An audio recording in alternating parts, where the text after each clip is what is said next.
আমাদের এখানে সবকিছু নিয়ে এখন দুই ভাগ হয়ে গেছে। কেউ আছে স্টেজের মধ্যে শুধু তৌহিদের আলাপ করে, তৌহিদ এবং শিরক, তৌহিদ এবং শিরক। এর বাইরে ওনারা রেসালত নিয়ে কোনো কথা বলতে চান না।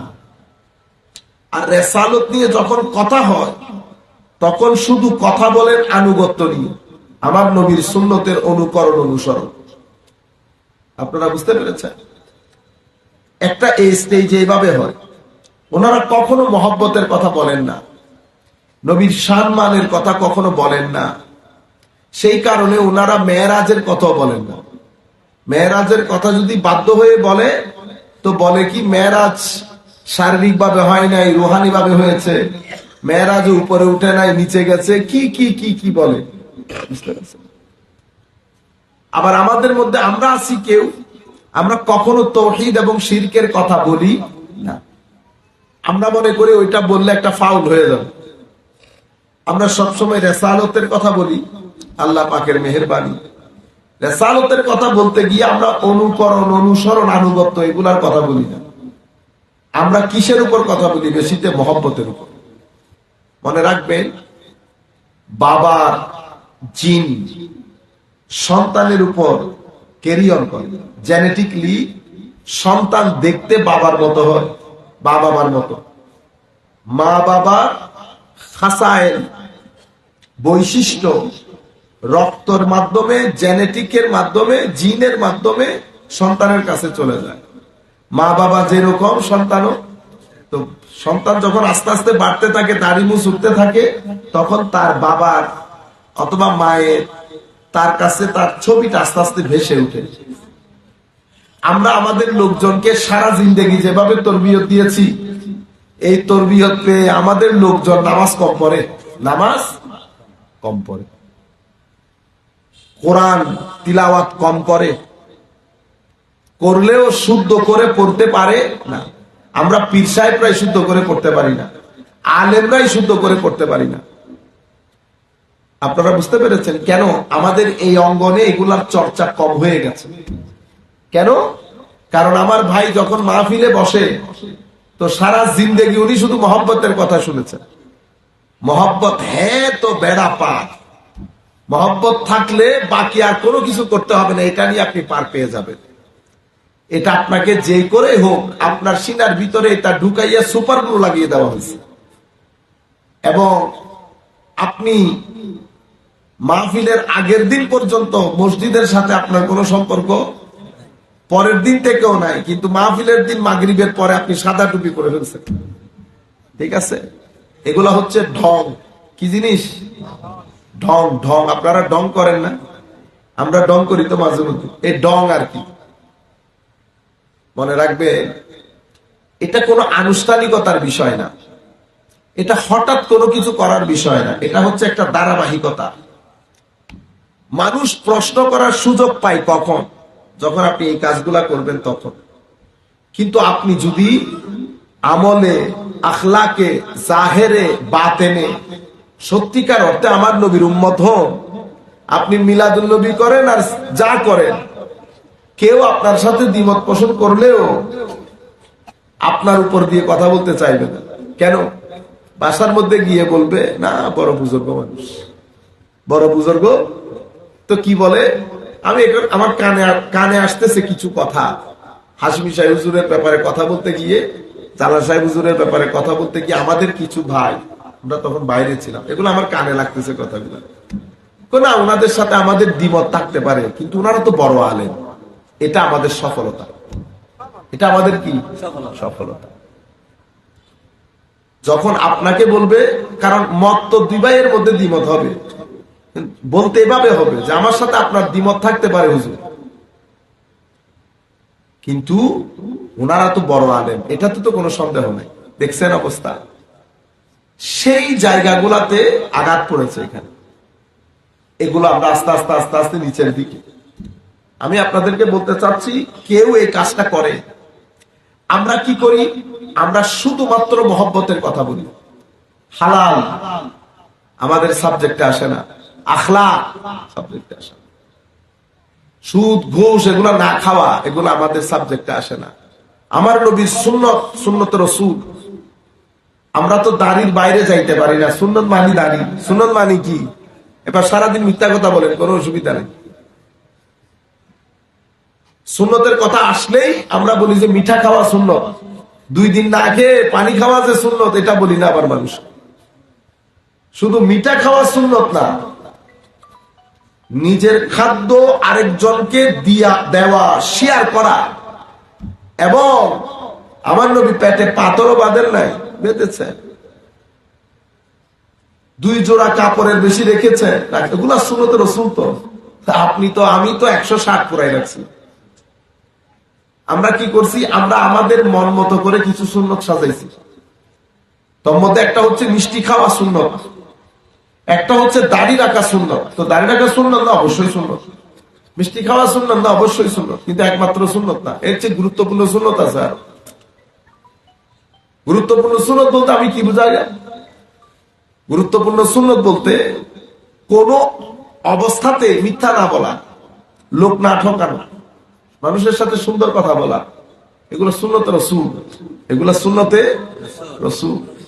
আপনি এগুলা, আমি এগুলা কোনো কিছুর কোনো পরোয়া করি না। আমি আমার মতো করে কিছু সুন্নত পিক অ্যান্ড চুজ করে আমার মতো করে মানুষকে আবার ফতোয়া দিয়ে ফেলি। সবকিছুর মধ্যে ভাগ ভাগ হয়ে গেছে।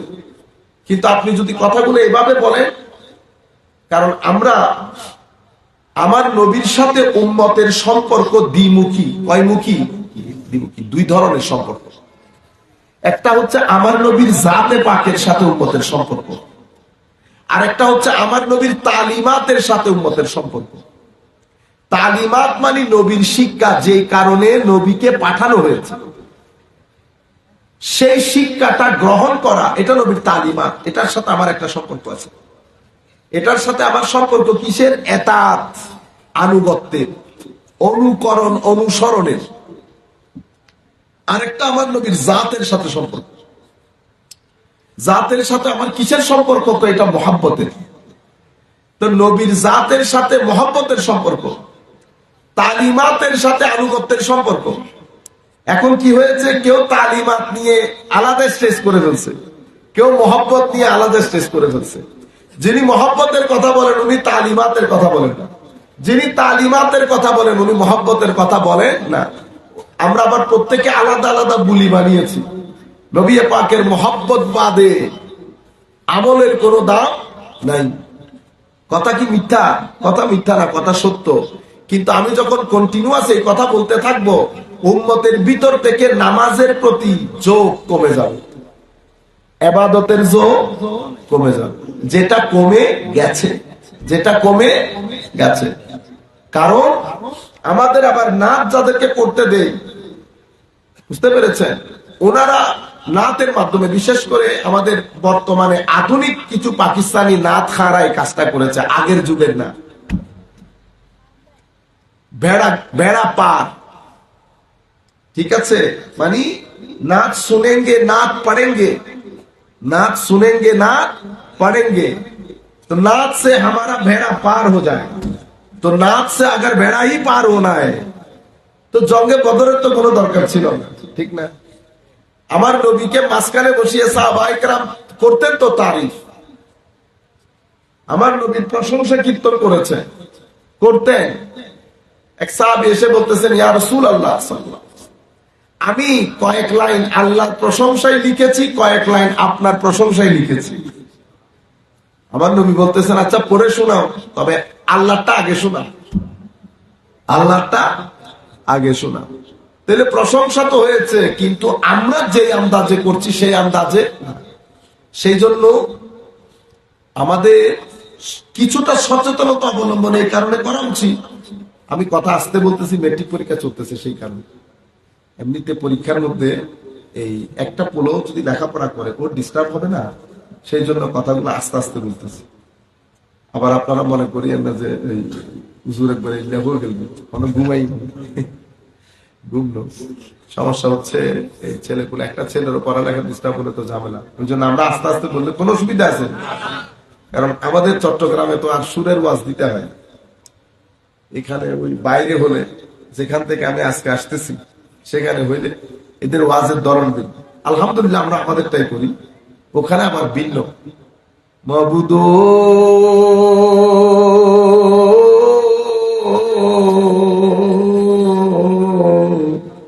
মাবুদ সুন্দর ইনা হাতটা আইয়ে দিয়ে ওনারা দেখাইলাম যে আইও ফারি নগরী দে।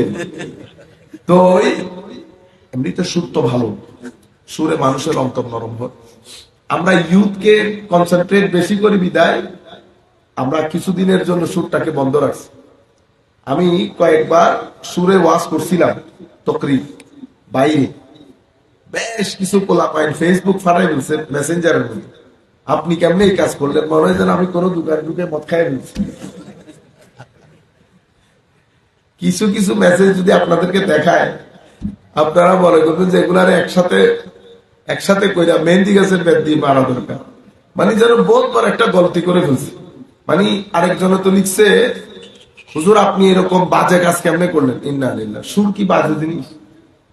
সুর তো হযরত দাউদ আলাইহিস ইসলামের মুজিজা। সুরের মধ্যে আপনি যে কোনো মানুষকে সুর দিয়ে ঘায়েল করে ফেলতে পারবেন। পাথর হৃদয়ের মধ্যে আপনি সুর দিয়ে তার চোখ দিয়ে পানি ঝরাইতে পারবেন। এই জন্য আমার নবী কি বলেছে জানেন? মান লাম ইয়াতাগান্না বিল কোরআন ফালাইসা মিন্না। যে ব্যক্তি সুরে কোরআন পড়ে না সে আমার উম্মত না। মা আযিনাল্লাহ, আল্লাহ আমাকে কোনো কিছুর এভাবে আদেশ দেন নাই যেভাবে সুর দিয়ে কোরআন পড়ার আদেশ দিয়েছে। তো সুরের একটা বিষয় আছে না। আচ্ছা, আমি আপনাদেরকে বলতে চাচ্ছিলাম, তো একজন আমল দিয়ে আলাদা হয়ে গেছে, জীবনও মহব্বতের কথা বলে না। সেই কারণে তাদেরকে যারা অনুসরণ করে তাদের ওখানে আমল বেশি, মহব্বত নেই। তাদের অডিয়েন্সের উপর, তাদের যারা দর্শক, তাদেরকে যারা শুনে, তাদের সাথে যারা সম্পর্ক রাখে, দেখবেন ওদের ভিতরে আমল বেশি কিন্তু মহব্বত নাই। মহরম চলে যাচ্ছে, ভিতরে দাগ কাটে না। আরে বেটা, মহরম চলে যাচ্ছে, তোর ভিতরে দুঃখ লাগবে না? মেরাজুল নবী চলে যাচ্ছে, এটা তো আমাদের খুশির মেরাজ। আমার নবীর মেরাজ হয়েছে, মেরাজও চলে যাচ্ছে গাছের মতো, কোনো আওয়াজ শব্দ নাই। মিলাদুল নবী চলে যাচ্ছে, মানুষ এত গরুর বিরিয়ানি খাইতেছে, খুশবু লাগে না নাকে। আছি কেন? কারণ তারা ওই এক ধরনের কথা শুনতে শুনতে অভ্যস্ত হয়ে তারা ওই রকমই হয়ে গেছে। আমরা যারা আছি আমরা শুধু মহব্বতের কথা শুনেছি, আমাদের এখানে আমলের কথা নাই। তা আমরা কি করেছি? মহব্বত কেন্দ্রিক হয়ে আমল ছেড়ে দিয়েছি। সেই কারণে আমরা আজকে কথা করতে গিয়ে শুরু করলাম। আমি আপনাদেরকে বলতে চাচ্ছি, ঈমানের প্রাণ হচ্ছে তাওহীদ। কি জিনিস? তাওহীদ। তাওহীদ, তাওহীদের চাবি হচ্ছে কি? রিসালাত। তাওহীদ কাকে বলে? ওয়াহাদা ইউহিদু তাওহীদ। তাওহীদ মানে তাজরিদ। তাজরিদ মানে খালি করা। কি করা? খালি করা। কি কে কি থেকে খালি করা? আপনার ভিতর বাহিরকে আল্লাহ রাব্বুল আলামিনের একত্ববাদ বাদে, আল্লাহর ইবাদত বাদে, আল্লাহ বাদে, আল্লাহ যে আপনার উপাস্য এটা বাদে, বাকি আপনার ভিতর বাহিরকে সবকিছু থেকে খালি করে ফেলা, এটার নাম তাওহীদ। এটার নাম তাওহীদ।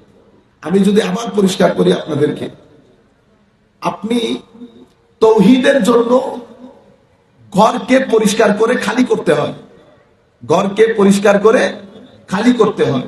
এরপরে তাওহীদের নূর দিয়ে ঘরকে সাজাইতে হয়। সেই কারণে উলামায়ে কেরাম তাওহীদকে দুই ভাবে মেইনলি ভাগ করেন। যেমন আমাদেরটা, আমরা তাওহীদ মানি, তো নাইলে তো আমরা মুসলমান হইতে পারবো না। আমাদের তাওহীদ কেমন? আমাদের তাওহীদ হচ্ছে মুখে মুখে। আমি এটাকে বলে, আমরা বলি না এই ইকরার বিল লিসান, মানে মুখের অ্যানাউন্সমেন্ট, ডিক্লেয়ার করা, ডিক্লারেশন দেওয়া, মুখে কোন জিনিসটাকে মেনে নেওয়া। কি মেনে নিলাম? আল্লাহ এক, তার কোনো শরীক নাই, তার কোনো মত নাই, তার কোনো মা নাই, বাবা নাই, স্ত্রী পুত্র নাই, তার কোনো মেসাল নাই। আমি যদি আপনারা বুঝের মতো করে আরেকটু পরিষ্কার করে বলি, তাহলে বলবো তিনি এক, একক, অদ্বিতীয়, কোনো মত নাই, কোনো সাদৃশ্য নাই। তিনি স্থান, কাল, পাত্র, জায়গা, মাস, ডান, বাম, উত্তর, দক্ষিণ, উপর, নিচ, সব কিছু থেকে পুত, পবিত্র। কেন? কারণ আমার আল্লাহ তখন ছিলেন যখন সূর্য চন্দ্র ছিল না। যেহেতু চাঁদ সূর্য ছিল না, সেই হেতু কোনো সময় ছিল না, গ্রহ নক্ষত্র ছিল না। এক কথায় কলেজ ইউনিভার্সিটির ছেলেরা যারা পড়ে তারা বুঝবে, টাইম এর স্পেস যেটাকে আমরা বলি, টাইম এবং স্পেস থেকে আল্লাহ পুত পবিত্র। সময় দিয়েও আল্লাহকে মাপতে পারবেন না, স্থানের মধ্যে আল্লাহকে আবদ্ধ করতে পারবেন না। সেই কারণে আপনি যদি বলেন আল্লাহ কোথায় থাকেন, এই প্রশ্নটা দুরস্থ হবে না। কেন? কারণ কোথায়, কখন, কোথায়টা জায়গার সাথে সম্পৃক্ত, কখনটা সময়ের সাথে সম্পৃক্ত। জায়গা এবং সময় দুইটা আল্লাহর সৃষ্টি। আমার আল্লাহ তখনও ছিলেন যখন কোথায়ও ছিল না, কখনো ছিল না। যখন পৃথিবীতে কোনো জায়গা ছিল না, পৃথিবী ছিল না, গ্রহ নক্ষত্র কেউ ছিল না, আল্লাহ ছিলেন। এখন তখন আল্লাহ কোথায় ছিলেন? আপনি বলবেন হুজুর আমি জানি না। আমি বলবো তখন যেখানে ছিলেন এখনো ঠিক সেখানে আছেন। তখন যেমন ছিলেন এখনো তেমন আছে। সুতরাং আল্লাহ কোথায় আছে এই কথা বলা যাবে না। আল্লাহ আপনার চিন্তার মধ্যে যদি আপনি আনতে চান, কেমন হতে পারে, কেমন হতে পারে, আল্লাহ আপনার চিন্তাকেও বলেছে চিন্তা বেশি না করতে। কেন? আপনার চিন্তা যতদূর পর্যন্ত যাবে সেই থেকেও আল্লাহ পুত পবিত্র। সেই কারণে মেরাজের আয়াত শুরু করেছে কি দিয়ে জানেন? সুবহান। সুবহান, আগে নিজের পবিত্রতা প্রতিষ্ঠিত করে দিয়েছে। কেন? হাবিব যাচ্ছে আল্লাহর দরবারে, আবার আপনি মনে করবেন আল্লাহ উপরে থাকেন। এই কারণে আমার আল্লাহ থেকে বলতেছেন সুবহান, আমি কিন্তু উপরে, নিচে, ডানে, বামে এগুলা থেকে পুত পবিত্র, তুই আবার আমার উপরে তুলে দিস না। ঠিক আছে? এখন আমার নবী উপরে গেছেন, উপরে আল্লাহ আছে, আল্লাহর সাথে সাক্ষাৎ করতে, সেরকম না। আমার নবীকে আল্লাহ উপরে তুলে নিয়ে গেছেন আল্লাহর নিশান দেখেন, নিশানি দেখানোর জন্য, মালাকুতুস সামাওয়াতি ওয়াল আরদ দেখানোর জন্য। আল্লাহর সাথে কিভাবে সাক্ষাৎ হয়েছে সেটা আল্লাহ জানেন আর আল্লাহর রাসূল জানে। হযরতে মুসা আলাইহিস সালাম কালাম করেছে তুর পাহাড়ে। তা এখন আমি কি বলবো যে আল্লাহ তুর পাহাড়ে নেমে এসেছে? না, আল্লাহ তুর পাহাড়েও নেমে যান নাই, আল্লাহ আরশের মধ্যে উঠেন নাই। আমার আল্লাহ আগে যেমন ছিলেন এখনো তেমন আছেন, সবকিছু থেকে পুত পবিত্র। বোঝা গেছে আপনারা? তাই সেই জন্য আমার আল্লাহ বলছেন লাইসা কামিসলিহি শাই ওয়া হুয়াস সামিউল বাসীর। আল্লাহর কোনো মেসাল নাই, মিসল নাই। সেই কারণে তাওহীদ রহস্য। আপনি যদি খুলতে চান রেসালতের চাবি লাগবে। রেসালতের চাবি বাদ দিয়ে তাওহীদের তালা খোলা যায় না। তাইলে তাওহীদ কাকে বলে? আমাদের তাওহীদ হলো মুখে মুখে, এই যে লা ইলাহা ইল্লাল্লাহ মুহাম্মাদুর রাসূলুল্লাহ বললাম। আমি বলতেছি না লা ইলাহা, আমার কোনো উপাস্য নয় আল্লাহ বাদে, কিন্তু পুলিশ দেখলে ভয় পেয়ে যায়। পুলিশ দেখলে ভয় পেয়ে যায়। হুজুর গৌসুল আজম আব্দুল কাদের আল জিলানী রাদিয়াল্লাহু আনহু, ওনার এক ছাত্র, এটা উনি, ওনার কিতাব আছে আল ফাতহুর রাব্বানী। এই কিতাবে তাওহীদ অধ্যায়ে উনি এই ঘটনাগুলো এনেছেন। উনি ওনার বন্ধু দেখি তাওহীদ চেক করে দেখি। কি চেক করব? তাওহীদ কার ভিতরে কতটুকু তাওহীদ আছে। কেমনে? তুমি অস্ত্র নাও, আমি অস্ত্র ছাড়া। তোমার দৃষ্টিতে সবচেয়ে ভয়ঙ্কর জায়গা কোনটা? মুখটা। কয়টা তুমি অস্ত্র নিয়ে যাও, আমি অস্ত্র ছাড়া যাব। ঠিক আছে? কটুক যাওয়ার পরে চেহারা মলিন হয়ে যাচ্ছে না? এক এক আওয়াজ। হ্যাঁ, কিন্তু যারা সত্যিকার অর্থে তাওহীদের নূরকে লালন করে তাদের ভিতরে ভীতি থাকে না। কেন? কারণ ভীতি, শঙ্কা, লোভ, লালসা, তাবৎ জিনিসগুলোর সাথে ব্যক্তি বা বস্তু জড়িত। আমি আপনাদেরকে শুরুতে বলেছি এই সমস্ত আল্লাহর ওলিরা, মারদে হকরা, সব কিছু মানুষ থাকে না। বিভিন্ন ব্যাংকে, বিভিন্ন বড় বড় জায়গায় কিছু সব মানুষ থাকে। তো কি বলে জানেন? আমি আল্লাহ বাদে আর কাউকে ভয় করি না। এটা অনেক বড় নিয়ামত। কি হয়েছে? ওনার যে তাওহীদ, এটা শুধু মুখে মুখে থাকে না। উনি ওনার ভিতরের জগৎ থেকে যত ধরনের অন্ধকার সবকিছুকে দূরে সরিয়ে আল্লাহর, হুজুর আসছে,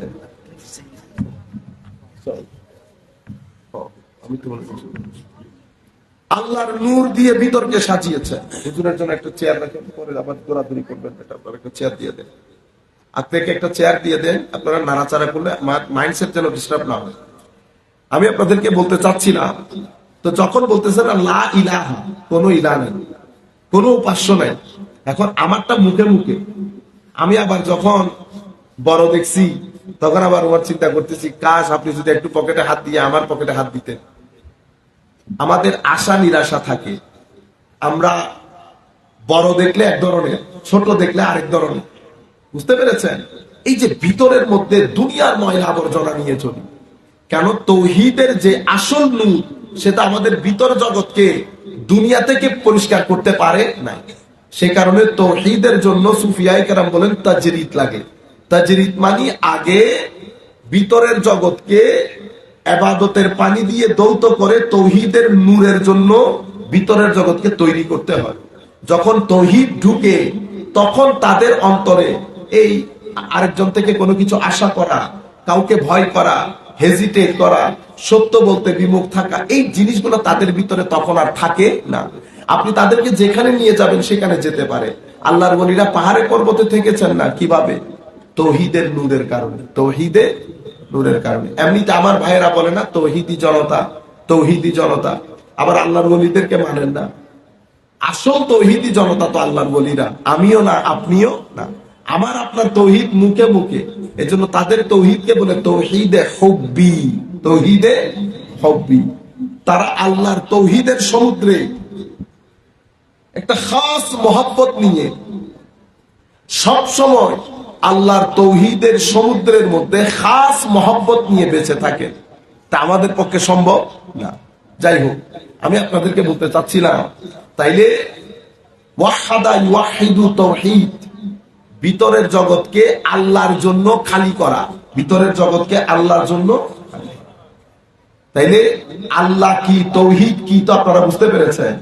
আমি আবার বলি, আল্লাহ এক, আল্লাহ অদ্বিতীয়, আল্লাহর কোনো মা বাবা নাই, আল্লাহর কোনো স্ত্রী পুত্র নাই, আল্লাহ কারো মতো না, আল্লাহ সবাইকে সাহায্য করেন, কারো সাহায্যের প্রয়োজন আল্লাহর হয় না।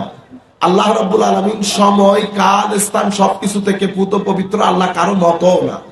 আচ্ছা, এখন এটা হচ্ছে আমাদের ইমানের প্রাণ। আল্লাহ শরীক পছন্দ করেন না, শরীক হওয়া। একজন কবি, একজন বাইরের লোক, কবিরা কত সুন্দর করে বলেন, দার্শনিকরা বিশেষ করে, তো আল্লাহ শরীক কেন পছন্দ করেন না সেটা আমার আগে বুঝে আসতো না। যেই দিন আমি আমার ঘরের আমার স্ত্রীকে আরেকজনের সাথে দেখেছি, সেই দিন আমি বুঝতে পেরেছি আল্লাহ শরীক কেন পছন্দ করেন। আপনারা বুঝতে পেরেছেন? ইন্নাল্লাহা লা ইয়াগফিরু আন ইউশরাকা বিহি ওয়া ইয়াগফিরু মা দুনা যালিকা লিমান ইয়াশা। আল্লাহ শিরক বাদে সব গুনাহ আল্লাহ ক্ষমা করে দেন, এটা আমরা জানি। এখন শিরক ক্ষমা করেন না কেন? কারণ এটা আল্লাহর গায়ে লাগে। সেই কারণে সূরা ফাতিহার মধ্যে আমার আল্লাহ আল্লাহর 5টা মৌলিক বৈশিষ্ট্যকে তুলে ধরেছেন। কোরআনের শুরু দিয়েও তুলে ধরেছেন, কোরআনের শেষেও তুলে ধরেছেন। সেগুলা কি? আল্লাহর সাথে বান্দার সবচেয়ে বড় সম্পর্ক হচ্ছে আমার সিজদার মালিক একচ্ছত্রভাবে আল্লাহ। কেন? মনে রাখবেন, মানুষের শরীরের সর্বোত্তম অংশ হচ্ছে মাথা, মাথার সর্বশ্রেষ্ঠ অংশ হচ্ছে কপাল। সেই কপালটা আমি আল্লাহ মাটিতে সিজদায় লুটিয়ে পড়ি, এটা আল্লাহর জন্য। এটা নিয়ে আমার আল্লাহ বড় অহংকার করে, আমার বান্দার কপাল আমার জন্য, কারণ আমি তার ইলাহ।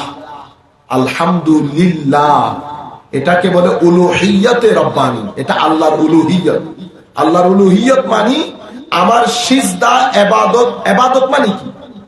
ইবাদত মানে আত-তাযাল্লুল, মানে আপনি যতটুকু সম্মান তাজিম কাউকে দেখাইতে পারবেন, কারো বরত্বের বর্ণনা করতে পারবেন আপনার সামর্থ্য অনুযায়ী, ততটুকু বরত্বের বর্ণনা দেওয়া, এটাকে ইবাদত বলে। সর্বোচ্চ ভদ্রতা, নম্রতা, নিজেকে মাটির সাথে মিশিয়ে দিয়ে সর্বোচ্চ নম্রতা, ভদ্রতা নিয়ে মালিকের আল্লাহকে, আল্লাহর যে বরত্ব, আল্লাহর যে মহানত্ব, সেটাকে সর্বোচ্চ সম্মান দিয়ে তুলে ধরা, এটাকে ইবাদত বলে। কিন্তু আমার ইবাদতের মধ্যে যদি আমার ভিতরে ভদ্রতা, নম্রতা এটা না থাকে, তাইলে তো ইবাদত হবে না।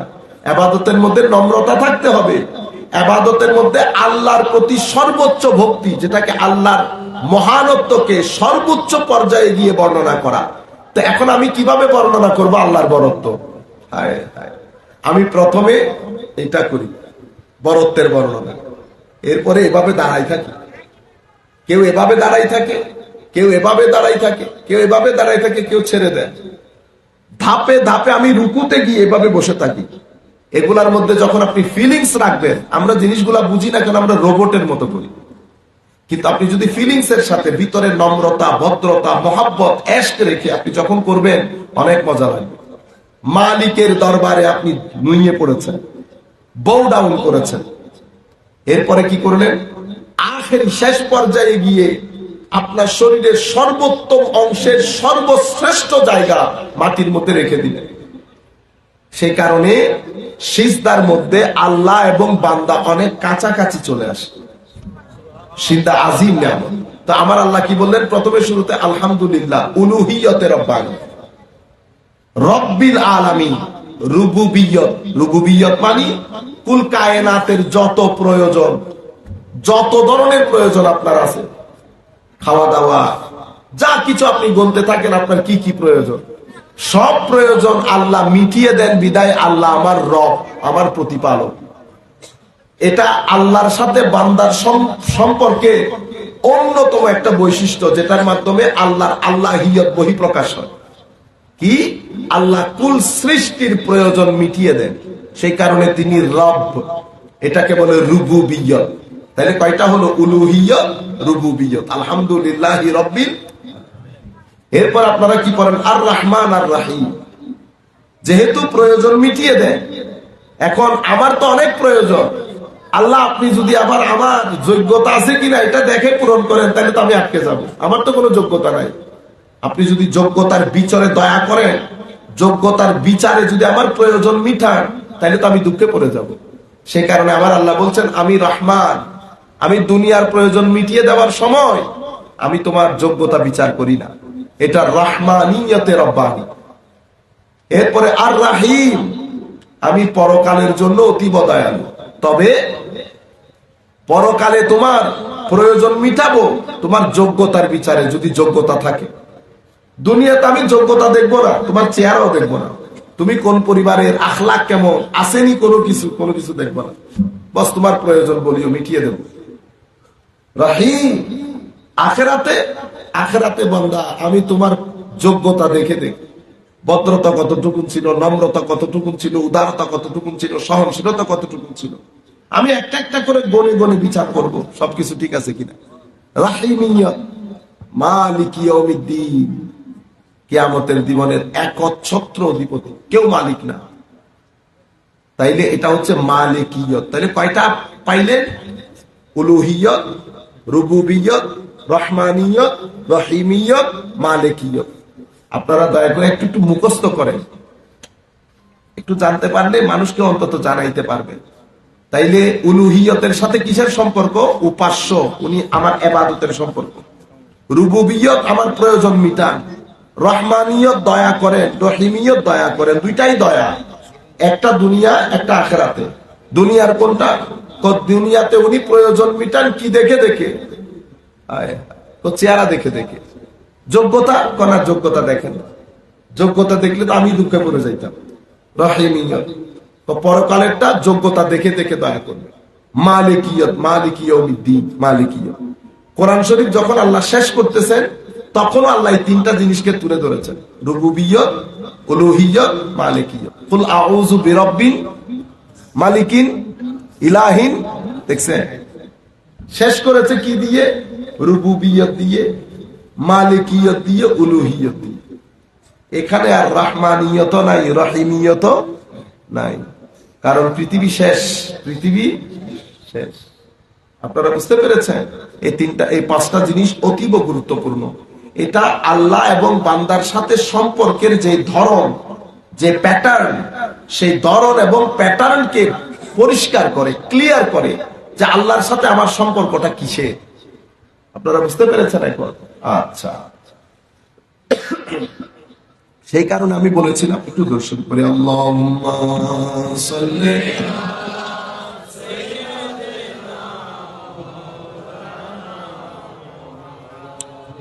وعلى آل سيدنا مولانا محمد। তৌহিদ এতটুকুন, সময় শেষ হয়ে যাচ্ছে। রেসালত, আমি আপনাদেরকে বলেছি ঈমানের প্রাণ হচ্ছে তৌহিদ।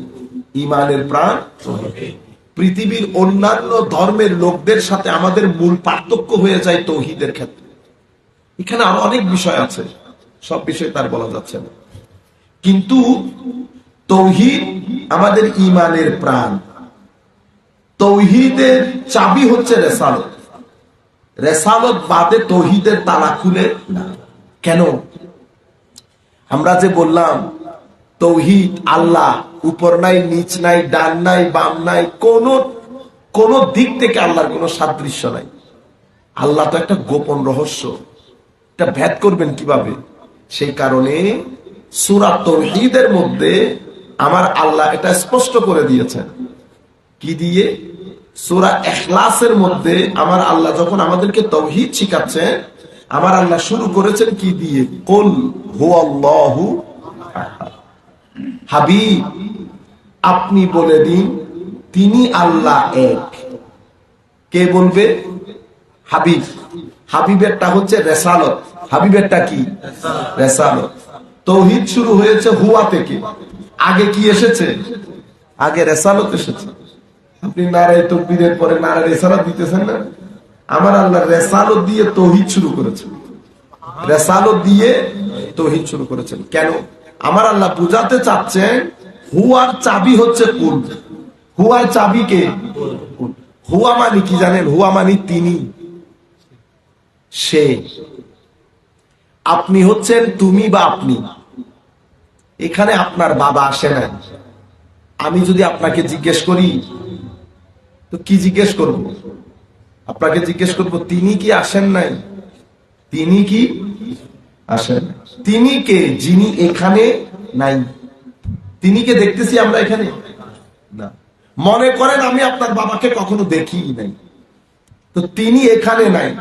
আমি যদি আমার ব্রেইনকে বলি যে তিনির একটা মুখ, অবয়ব আমার ভিতরে একটু এঁকে দাও তো, আমার চোখ, আমার ব্রেইন বলবে যে আমি পারতেছি না।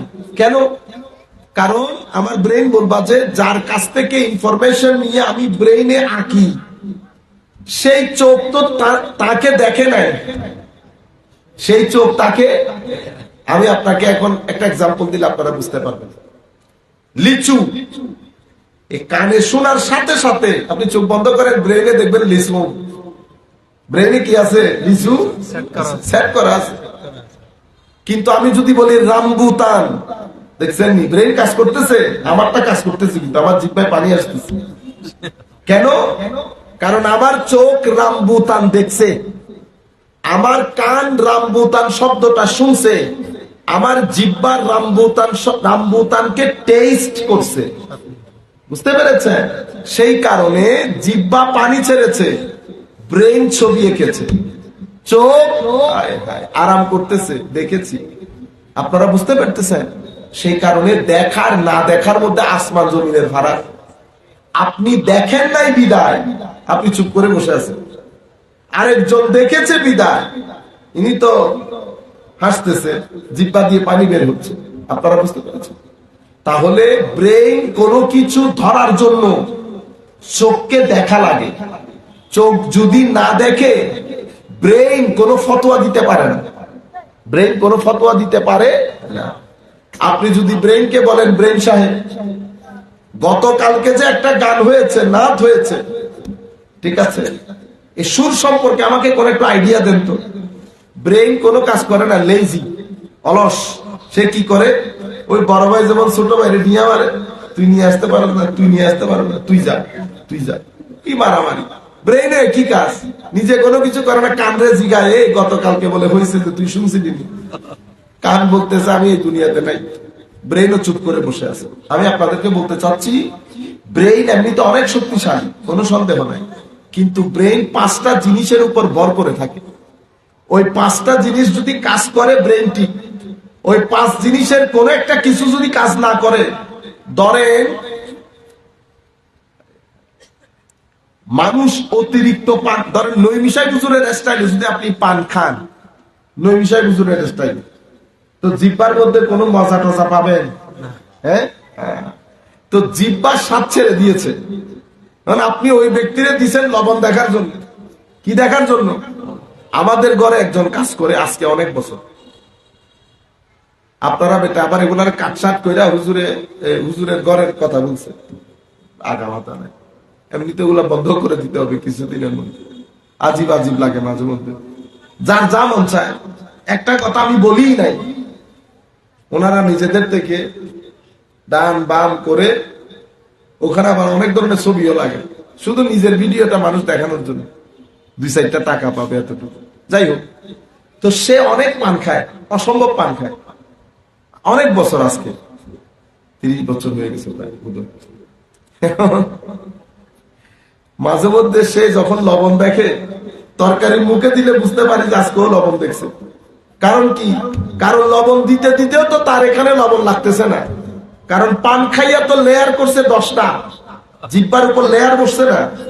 এখন লবণের তার জিব্বা তো কাজ করতেছে না, সে আরো দেয়, আরো দেয়, আরো দেয়। কারণ আপনি যখন দিচ্ছেন, কিচেন ছেড়ে দৌড় দিচ্ছেন, ও মারে এটা এত লবণ লাগে খাও। সে কারণে ব্রেইনের শক্তি সবকিছু পঞ্চ ইন্দ্রিয়ের উপর। ব্রেইন কখনো বলতে পারবে না একটা জিনিস নরম না শক্ত যতক্ষণ হাত না ধরবে। ব্রেইন কোনোদিন বলতে পারবে না এটা শুনতে কিরকম যতক্ষণ ব্রেইন নিজের কানকে ইউজ না করবে। এই জন্য ব্রেইনকে আরবির মধ্যে বলে আকল। কি বলে? আপনারা বলেন না আহল বেআহল? হ্যাঁ, এটা আরবির শব্দ আকল। এখন আকল মানে কি জানেন? আকলের অনেক অর্থের একটা দুইটা অর্থ বলি। একটা হচ্ছে উটকে বেঁধে রাখা, মাকুল, উটকে বেঁধে রাখা, অথবা এক পায়ের উপর দাঁড়িয়ে থাকা। তো এক পায়ের উপর দাঁড়িয়ে থাকার সাথে এই আকলের সাথে এই আকলের সম্পর্ক কি? বাঁধা উট যেমন স্বাধীনভাবে চলতে পারে না, ঠিক তেমনি আকল পঞ্চ ইন্দ্রিয় বাদে স্বাধীনভাবে ফতোয়া দিতে পারে না। সেই কারণে আকলকে কি বলে? আকল বলে। এক পায়ে দাঁড়িয়ে থাকা মানুষ কনফিডেন্স থাকে না, পড়ে যাচ্ছে তাপস করে পড়ে যায়, ঠিক না? আকলও সেরকম, পঞ্চ ইন্দ্রিয় বাদে আকল এক পায়ে দাঁড়িয়ে থাকার মতো, ঠিক আছে? তো আমি আপনাদেরকে বলছি কোনো কিছু দিয়ে আপনি পারতেছেন না, সেই কারণে আমি কুলের কাছে এসেছি। আমি আপনাকে জিজ্ঞেস করতেছি, তিনি আসেন নাই? আমি যদি তাকে কখনো না দেখে থাকি তাহলে তো আমার ভিতরে বাহির ব্ল্যাক এন্ড হোয়াইট হয়ে আছে, কিন্তু তিনি এখানে নাই। আমি ইচ্ছে করলে ধরতে পারবো না, ছুঁতে পারবো না, কোনো কিছুই করতে পারবো না। কাকে করতে পারবো? আপনাকে বা তোমাকে, যিনি এখানে আছেন। তো এই ক্ষেত্রে আমার নবী হচ্ছেন তাওহীদ, এটার চাবি। সেই কারণে সূরা ইখলাসে শুরু করেছে আমার আল্লাহ রিসালাত দিয়ে। কুল হাবিব আপনি বলেন, কার কথা বলবেন? আমার নবী বলতেছেন তিনি আল্লাহ এক, তিনি আল্লাহ এক। আল্লাহ তিনি কহে আমি তো তিনি, আমি তুমি না।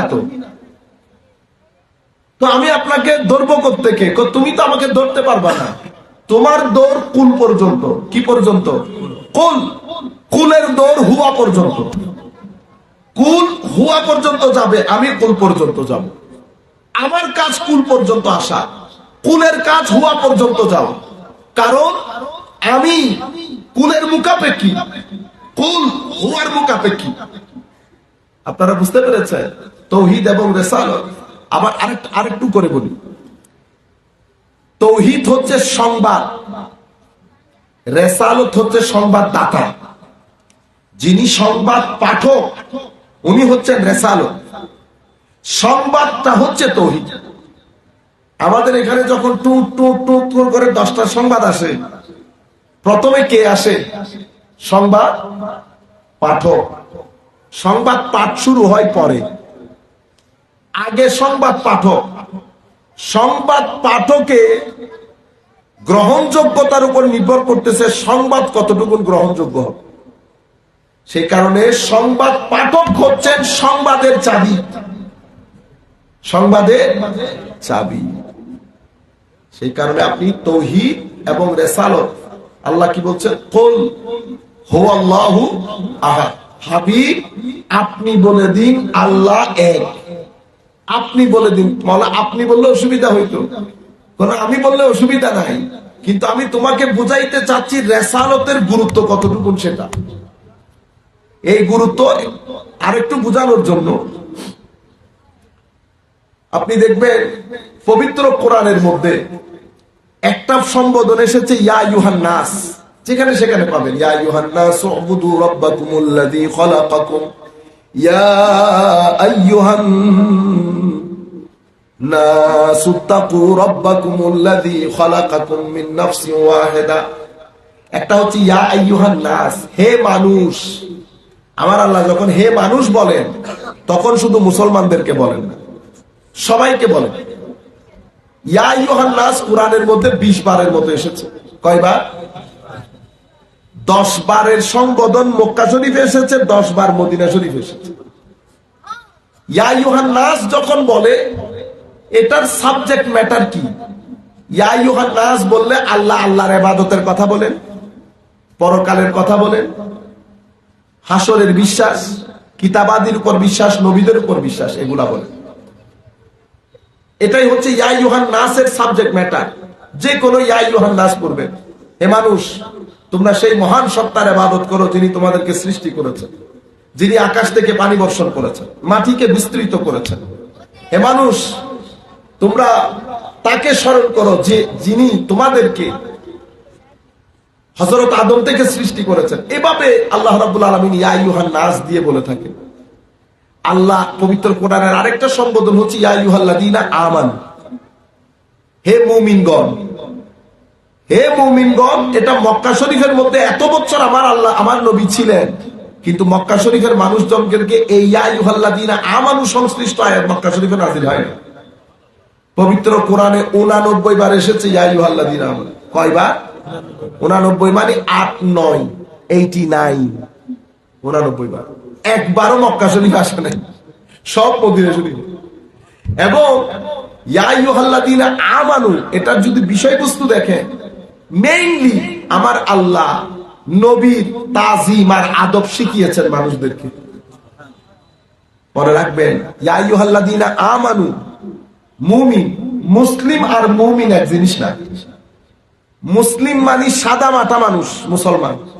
মুমিন মানে স্ট্যান্ডার্ড মুমিন, এটা এক ক্লাস অফিসার। মুসলিমকে আর মুমিনকে, মুসলিম হচ্ছে যেই ব্যক্তি মেনে নিয়েছে, সারেন্ডারও করেছে, কিন্তু তার ঈমানের নূর ভিতরে কলব বাতেনে গিয়ে মহব্বতে পরিণত হয় নাই, সে মুসলমান। সূরা হুজুরাতের মধ্যে আলেম ওলামারা বুঝবে, আল্লাহ কোরআনে পাকের মধ্যে মুসলিম মুমিন আলাদা আলাদা করে এনেছে। আল মুসলিমুনা ওয়াল মুসলিমাত আল মুমিনুনা ওয়াল মুমিনাত, মুসলিম নরনারী, মুমিন নরনারী। তাইলে বোঝা যাচ্ছে মুসলিম আর মুমিন এক জিনিস না। কোরআনে একই সূরা হুজুরাতের মধ্যে বোধহয় আমার আল্লাহ বলছে, হাবিব এই যে গ্রাম থেকে উঠে আসা মানুষগুলা বলতেছে আমান্না, আমরা মুমিন হয়েছি, তাদেরকে বলেন মুমিন হয়েছে এটা না বলতে। কেন? কারণ তারা এখনো মুমিন হতে পারে নাই। বলেন তাদেরকে বলতে আমরা মুসলমান হয়েছি। তো মুসলমান আর মুমিনের মধ্যে ফারাক কি? মুসলিম মুখে মুখে মেনে নেওয়া, মুমিন মুখের মানানি ইবাদতের নূর ভিতরে গিয়ে যখন আল্লাহ আল্লাহ রাসূলের মহব্বতে পরিণত হয় তখন মুমিনকে মুমিন বলে। সেই মুমিনকে আল্লাহ কোরআনে পাকের জায়গায় জায়গায় ডেকে ডেকে নবীর আদব শিখিয়েছেন। কেন? কারণ তাওহীদের চাবিকাঠি হচ্ছে রিসালাত। রিসালাতের মধ্যে যদি হেরফের হয়, তালার চাবি যদি সামান্য ইদার উদার হয় তো তালা খুলতে পারবেন। আর যদি চাবি না দিয়ে দৌড় দেন, ওই আমার ভাইও দৌড় দিছিল বিয়ে বাড়ি থেকে, আমি আর বসবো না, আল্লাহ তারি চলে যান, আল্লাহ 2 মিনিট বসে একসাথে চলে যান, না চলে গেছে। তো চাবি তো আমার পকেটে, তুমি কি আলাম আসেনি? তো কি করছে জানে, ও ঘরের বাইরে দরজার বাইরে দাঁড়িয়ে আধা ঘন্টা 2 ঘন্টার মতো মশার কামড়ানি খাইছে। বাসার ভিতরে ঢুকতে, তাওহীদের ভিতরে ঢুকতে পারে নাই। আপনি মাস্টারি করে যদি রিসালাতের চাবি না নিয়ে চলে যাবে, আমার বাইরের দশা হবে। বাইরে বসে বসে আল্লাযী ইউয়াসবিসু ফি সুদুরিন নাস মিনাল জিন্নাতি ওয়ান্নাস, কতলে শয়তানে নিয়ে দেবে, কতলে মানুষ এসে নিয়ে দেবে, কোথাইতে থাকবে। কেন? রেসালতের চাবি সাথে নাই। রেসালতের চাবি, আবার রেসালতের চাবি নিয়ে দৌড় দিলে হবে না। কেন? আমি আপনাদেরকে কি বুঝাইছি? রেসালতের প্রাণ হচ্ছে আনুগত্য, আর আনুগত্যের মূল প্রাণ চাবিকাঠি হচ্ছে মহব্বত। তো উম্মতের সাথে নবীর সম্পর্ক দুই ধরনের, নবীর তালিমাতের সাথে আনুগত্যের সম্পর্ক, নবীর জাতের সাথে মহব্বতের সম্পর্ক। আপনারা বুঝতে পেরেছেন? সেই কারণে আবু বকর সিদ্দিক রাদিয়াল্লাহু তাআলা জলিলুল কদর সাহাবী না, জলিলুল কদর সাহাবী। ওনাদের আমল আর আমাদের আমল কি এক? কুল কায়নাতের কারো সাথে কম্পেয়ার করা যাবে? কম্পেয়ার করা যাবে না। সেই আবু বকর সিদ্দিক রাদিয়াল্লাহু, একটা হাদিস বলি শুধুমাত্র, আমরা শেষের দিকে। একটা গোত্রের মধ্যে, মানে একটা বাড়ির সালিশে গেছেন আমার নবী, আসরের ওয়াক্ত হয়ে গেছে, ফাহানাতিস সালাহ, আসরের ওয়াক্ত হয়ে গেছে। এক সাহাবী এসে মুয়াজ্জিন আমার নবীর আবু বকর সিদ্দিককে বলতেছেন, নামাজের ওয়াক্ত হয়ে গেছে, আমি কি একামত দিব, আপনি কি নামাজটা পড়াই দিবেন? আবু বকর সিদ্দিক বললেন, আচ্ছা ঠিক আছে, দাও একামত। একামত দিল। উপস্থিত যারা এখানে ছিল এই এলাকায়, মানে এই দিকে, তারা আবার আবু বকর সিদ্দিকের পেছনে আসরের নামাজের জন্য দাঁড়িয়ে গেলেন। আবু বকর সিদ্দিক নামাজ পড়াচ্ছে, সবাই নামাজের মধ্যে। ইত্যাবসরে আমার নবীও তশরিফ এনেছে। ফাতাখাল্লাসা, আমার নবী এইভাবে ফাঁক করে প্রথম কাতারে চলে গেছে। পিছন থেকে যখন আমার নবী প্রথম কাতারে যাচ্ছেন, সাহাবায়ে কেরাম আমার নবীকে দেখে তালি মারা শুরু করেছে, তাসফিক, এইভাবে তালি দেওয়া শুরু করেছে। প্রথম কাতারের লোক, ওহুম সুফুফুন ফিস সালাহ আও কামা ক্বালা নবী সাল্লাল্লাহু আলাইহি ওয়াসাল্লাম, মানে এরা নামাজের মধ্যে দণ্ডায়মান। আবু বকর সিদ্দিক নামাজে দাঁড়াইলে ডান বাম দেখতেন না, বড় খুশু খুদু নিয়ে নামাজ পড়তেন, বড় আশেকের রাসূল। এখন আমরা, আপনারাও বলেন না আশেকের রাসূল, আশেক মাসিক বলিয়েন না, আশেক অনেক বড় শব্দ, অনেক বড় শব্দ। আমার নবী যখন সামনের কাতারে যাচ্ছেন, প্রত্যেক সাহাবী যখন তালি মারা শুরু করলেন, ফালাম্মা আকসারান নাস আত-তাসফিক, পুরা এলাকার মধ্যে একটা গুঞ্জনের মতো না, সবাই সমানে তালি মারতেছে। আবু বকর সিদ্দিক পিছনে ফিরলেন, আমার নবীকে দেখলেন। ইমাম পিছনে ফিরেছে, সমস্ত মুসল্লি তালি মারতেছে। নামাজ ভেঙে গেছে? নামাজ ভাঙে নাই। কিন্তু কেন? আপনারা চিন্তা করে দেখবেন কেন ভাঙলো না। কারণ তৌহিদের চাবিকাঠি হচ্ছে রিসালাত। বাইরের কেউ না, ভিতরের লোক। কিসের লোক? ভিতরের লোক। ভাঙে নাই।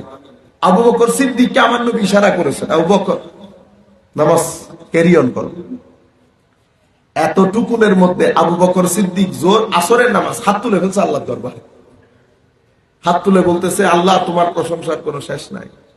তুমি আমার মতো কুহাফার ছেলে আবু বকরকে সেই নামাজের ইমামতিতে দাঁড় করানোর সুযোগ দিয়েছো আল্লাহ, যে নামাজের মুসল্লির কাতারে ইমামুল মুরসালিন দাঁড়ানো। আদব দেখছেন, তাজিম দেখছেন, এটাকে সুন্নিয়ত বলে। কি বলে? সুন্নিয়ত। এটা বলে আবু বকর সিদ্দিক পিছনে চলে আসলেন, আমার নবী সামনে গেলেন, নামাজ আদায় করলেন। নামাজ ভাঙে নাই, নামাজ ভাঙে নাই। বাইরে থেকে একজন এসে ইমামতি শুরু করছে, নামাজের ইমাম পিছনে আসছে, আসরের নামাজে আল্লাহর দরবারে হাত তুলতেছে, এতগুলা মুসল্লি সমানে তালি মারছে, নামাজ ভাঙলো না, নামাজ ভাঙলো না। পরে আমার নবী বলতেছেন, আবু বকর, আমি না বললাম নামাজ পড়ে দিতে? তখন হযরত আবু বকর বলতেছেন, মা লি ইবনে আবি কুহাফা, কুহাফার ছেলে আবু বকরের কি শান, এমন মসজিদে এমন নামাজের ইমামতি করবে যেই নামাজের মুসল্লির কাতারে হুজুর আপনি বসা, আপনি দাঁড়ান, এমন নামাজের ইমামতি আমি করব এটা বলেন নাই। কি বলতেছে দেখেন, কুহাফার ছেলে আবু বকরের কি শান। আদর দেখছেন আল্লাহ রাসূলের প্রতি। তখন আমার নবী বলতেছেন, তোমরা তালি মারতেছিলা কেন? পুরুষ তালি মারবে না, পুরুষ হামদ সানা করবে নামাজের মধ্যে ইমাম যদি কোনো মিস্টেক করে, আর মহিলারা তালি মারবে। আদব দেখছেন।